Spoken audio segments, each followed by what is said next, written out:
E aí pessoal, tudo bem? Sejam bem-vindos aqui a mais um vídeo do canal. Esse vídeo é mais um daquela série da playlist de videoaulas de transferência de calor por convecção.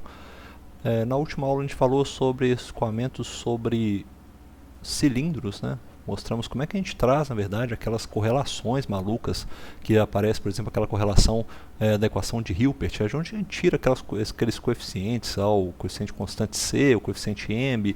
A gente viu de onde que ele sai e eu queria mostrar para vocês. Eu achei isso depois que eu terminei de gravar a aula, né? Aqui no livro ele fala, olha só, a citação que tem no livro para falar da equação de Hilbert, ela vem daqui, ó, desse artigo 11, que eu não vou nem tentar ler, tá? Isso aqui eu acho que está pelo visto está em alemão. Então se eu falei que era a NASA, estava errado no último vídeo, peço perdão para vocês.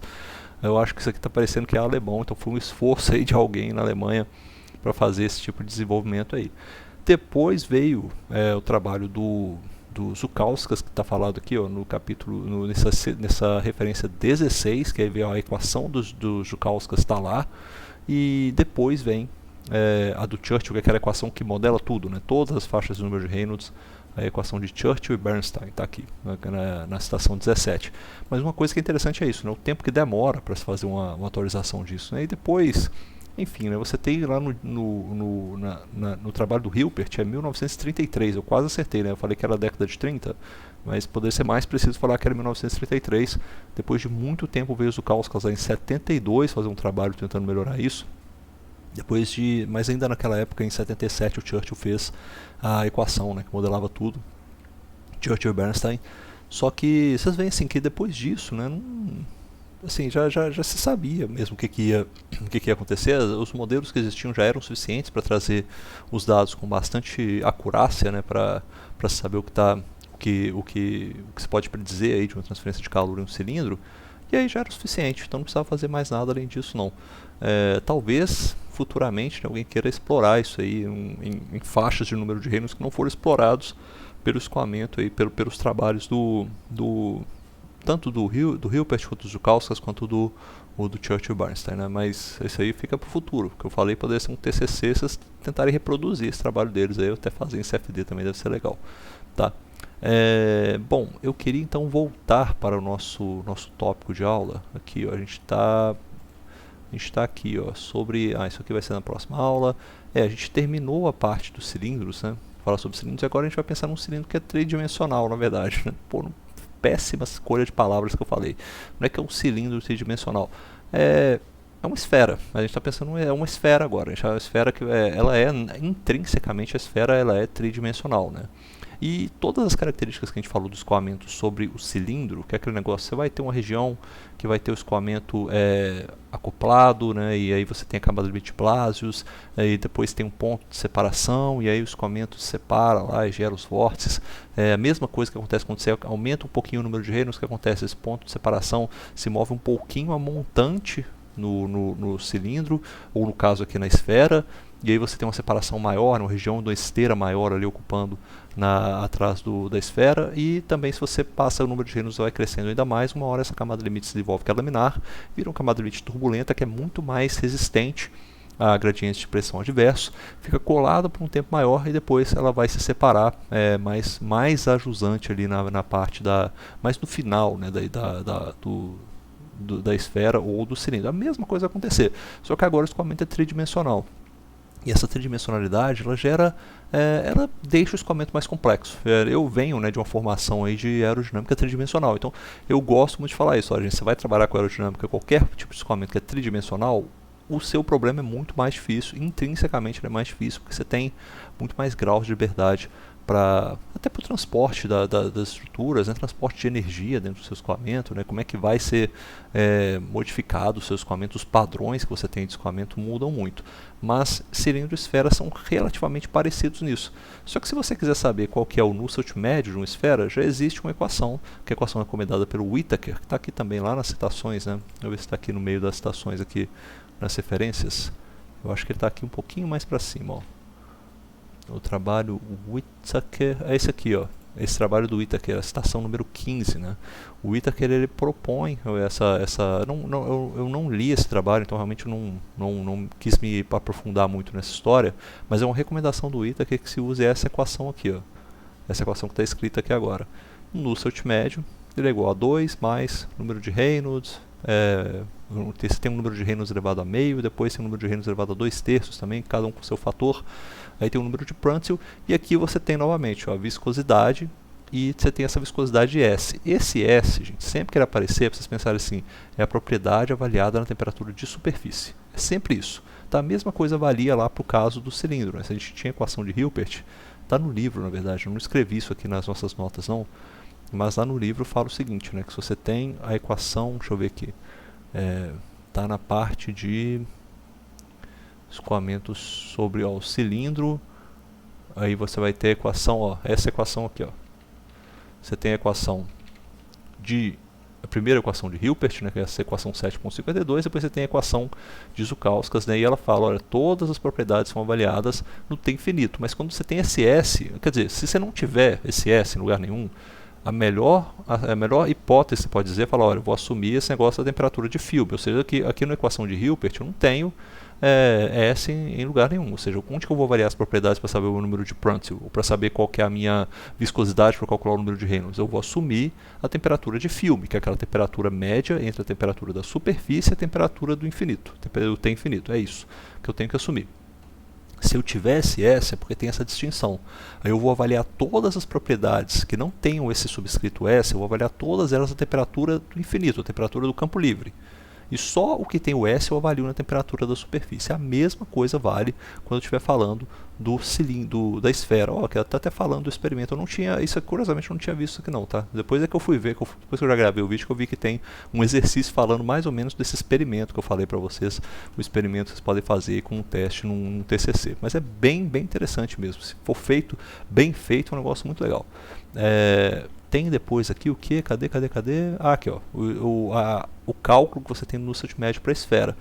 Vou repetir aqui os comentários que foram falados. Né? Você tem aqui fala, olha, os efeitos de camada limite que tem associados no escoamento de esfera são muito parecidos com aqueles que a gente tem para um cilindro. Então não tem necessidade de discutir eles aqui. Quem quiser se aprofundar no escoamento de esfera pode. Tem coisa muito legal do escoamento de esfera também. Eu acho, particularmente na região laminar, tem muito desenvolvimento de muitas estruturas coerentes diferentes ali. Mas quando você chega aqui para calcular esse Nusselt médio, olha só, o Nusselt médio é dado dessa forma e novamente você vai ter, todas as propriedades são avaliadas em T infinito, exceto o μS, que é essa viscosidade dinâmica, tá? Não é a cinemática, ele é avaliado com a temperatura da temperatura da superfície. E você tendo isso aí, você consegue calcular o seu Nusselt médio para um cilindro. O que você pode se perguntar é o seguinte, tá, beleza, então eu tenho um escoamento, eu sei a velocidade, eu consigo calcular qual que é o meu número eu consigo usar da mesma forma como eu usei para o cilindro e calcular o meu número de Reynolds, e aí eu calculo o Nusselt médio, beleza, essa é uma aplicação global. Mas tem uma aplicação que eu guardei ela aqui, que eu achei legal, que eu vi, né, no livro também, que eu queria discutir com vocês, que é essa aplicação de gotículas, né, você pode ter isso aqui, ó, vamos falar de gotas líquidas, ó, gotas líquidas. Isso aqui é importante não só do ponto de vista da transferência de calor, mas também transferência de massa. Né? Se você tem uma gota líquida, você tem algo que está gotejando ali, isso acontece muito, por exemplo, deixa eu ver, impressora. Eu tinha uma amiga minha que trabalhava com isso, vocês acreditam? Ela era uma colega minha do doutorado, Yon Hongzong. Ela, quando eu estava fazendo o mestrado dela foi nisso, né? Era estudar a formação de gotas.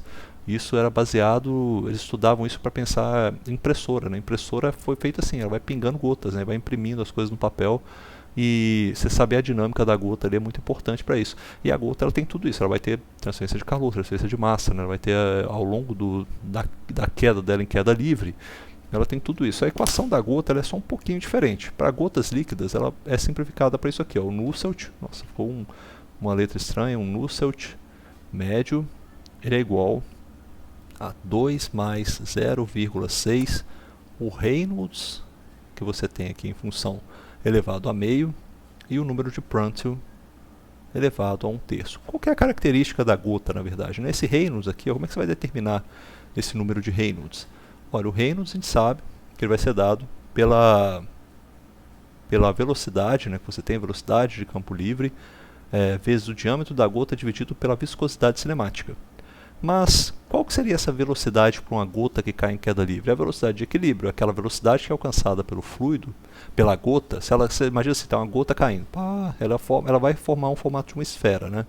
Ou você vai modelar ela como se fosse uma esfera. Ela forma o formato da gota, na verdade, mas você pode modelar aquilo ali com o formato de uma esfera. Formou essa gota, essa gota líquida caindo. O que você pode entender a partir dela? Né? Que ele vai alcançar uma velocidade de equilíbrio. Se essa distância, né, alguma hora o arrasto que segura essa gota e a gravidade que joga, e a força gravitacional que joga ela para baixo vão entrar em equilíbrio, e aí você teria uma velocidade de equilíbrio. Essa velocidade aqui seria exatamente essa, né, que você teria justamente em um ponto. Deixa eu até desenhar aqui para ficar mais claro. Você vai ter o que aqui? Uma gota, uma esfera caindo, né? Você tem o peso da gota, aqui ó, o peso, a força do peso para baixo. Você tem um empuxo aqui para cima, né? Toda gota tem esse auxílio aí do empuxo aí para cima. Todo material, na verdade, né, que tem imerso em um líquido, ele tem isso aí. Você tem também aqui para cima um arrasto. E esse arrasto, como é que a gente vai conseguir saber o que é esse arrasto aí? Esse arrasto ele depende, né? O arrasto CF, ou CD no caso, né? O coeficiente de arrasto, a gente sabe que ele é dado num gráfico, né? No livro ele é dado nesse gráfico aqui, ó. Deixa eu ver, acho que é na... tá um pouquinho para cima aqui. Deixa eu ver, só um minuto. Deixa eu dar um page up aqui, vai chegar mais rápido. Ó, aqui, opa, chegou. Olha só, tanto para a esfera quanto para o cilindro, tá? Você tem os dois, né? O coeficiente de arrasto em função do número de Reynolds, ou seja, o coeficiente de arrasto a gente sabe que ele é dependente do número de Reynolds, é igual a função do número de Reynolds, certo? Isso aqui, ó, é no mínimo, então é no mínimo a função da velocidade. A gente sabe que isso aqui, que esse coeficiente de arrasto, na verdade, é calculado da seguinte maneira, né? Uma força de arrasto dividido por ρ vezes U infinito ao quadrado sobre 2 vezes a área frontal. Que essa área frontal aqui é a área que a gente tem, a área, como fala, né? A área... O que seria a área frontal nesse caso? Né? Se essa gota aqui tem um diâmetro D, seria, pensa como se fosse assim, você vai fazer uma projeção dela, da área frontal, né? Ou seja, seria a área de um círculo, a área de um círculo, um π d ao quadrado sobre 4. Seria a área frontal que o escoamento que está passando ao redor desse cilindro aqui, ó, vai passando ao redor dessa esfera, a área frontal que esse escoamento vê é essa área aqui, ó, a projeção dessa esfera num plano bidimensional de frente para o escoamento. Então isso aí dá uma área de um cilindro, área de um círculo, né? Então dá um π d ao quadrado sobre 4. Isso aí que vai dar a nossa área frontal. Então vou até jogar ela aqui, ó. Isso aqui vai ser a nossa área frontal, tá? E com isso aqui, você sabe, né, que vai ter esse equilíbrio de forças, né? Ou seja, a sua força de arrasto, sua força de arrasto, ela vai ter que equilibrar, né, juntamente com o seu empuxo, juntamente com o seu peso, elas têm que dar tudo a mesma coisa. Então você consegue calcular a sua força de arrasto aí também. E calculando sua força de arrasto, você vai ter, então, força de arrasto, ó. Você tem a força de arrasto, isso aqui tudo é propriedade, né? Isso aqui você consegue calcular também, propriedade, o ρ é propriedade do fluido também na temperatura que ele tiver, temperatura de superfície ou temperatura de filme que ele tiver, e aí você consegue calcular. Então a única coisa que vai faltar você calcular aqui na verdade é essa velocidade, né? E você tem a velocidade, você encontra essa velocidade que seria a velocidade de equilíbrio, a velocidade que você alcança no momento, qual momento? No momento em que a sua força de arrasto, que está calculada aqui, ó, ela se somar com a força de empuxo, que você consegue calcular também, a força de empuxo só tendo o volume que você tem, né, o volume deslocado de fluido, e o peso é simplesmente o peso do fluido. Então, quando essa força de arrasto equilibrar essas forças, você vai ter um coeficiente de arrasto que você vai ter uma força de arrasto e conseguir calcular a partir disso daqui qual que é o seu número a sua velocidade infinito. Calculou essa velocidade infinita, você consegue resolver o seu número de Reynolds. Resolveu o seu número de Reynolds, aí você vai descobrir aqui, ó. Na verdade, assim, você vai com esse cálculo aqui, você vai trazer o seu coeficiente de arrasto, e aí você vai encontrar nesse gráfico aqui o número de Reynolds, e aí você consegue trazer aqui para dentro e calcular qual que é a troca de calor. Ou seja, o arrasto nesse caso serve para isso, para você identificar qual que é, através desse balanço de forças que eu estou mostrando aqui, ó, como que você equilibra uma força de arrasto mais uma força de empuxo com a força peso. Equilibrou as três, você consegue calcular então os outros parâmetros que precisa calcular para conseguir encontrar o que você vai encontrar aqui, ó. Através desse gráfico você vai dizer qual que é o seu o seu número de Reynolds, e aí você joga dentro dessa fórmula, você sabe qual que é a troca de calor, ou se você precisar calcular qual que é a troca de massa, talvez a transferência de massa que está acontecendo, às vezes é uma gota de água que está transferindo massa para o ambiente externo também, né? Você pode usar essa analogia aqui nesse escoamento, beleza?